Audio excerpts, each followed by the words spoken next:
কি করি বলো তো, বাইরে এমনি বৃষ্টি হলেই আমার বাড়িতে বসে কিছু না কিছু খেতে ইচ্ছা করে। আর এই বৃষ্টি দেখলেই মনে হবে তেলে ভাজা জিনিস কিছু খেতে।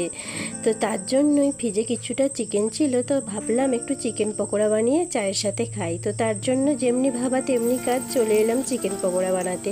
তো দেখো সমস্ত কিছু নিয়ে মেখে নিয়ে আর ছোটো ছোটো করে এখন চিকেন পকোড়াগুলো ভাজার জন্য কড়ার মধ্যে আমি দিয়ে দিচ্ছি। তোমাদের কার কার বৃষ্টি হলে এরকম আমার মতন পকোড়া বা তেলে ভাজা খেতে মন চাই, অবশ্যই কিন্তু আমাকে কমেন্ট বক্সে জানিও। আর এখন চলে এসেছি চা বানাতে, তো চলো চাটা বানিয়ে নিই। আর চাটা বানিয়ে তারপরে আমি চায়ের সাথে বিস্কুট, চিকেন পকোড়া এগুলো খেতে থাকবো। তো চলো, এখন আমি চায়ের সাথে বিস্কুট, পকোড়া এগুলো খেতে খেতে কী যে ভাবছি তার কোনো শেষই নেই। এখন ভিডিওতে মনে হচ্ছে কী যে আমি ভাবছিলাম আমি।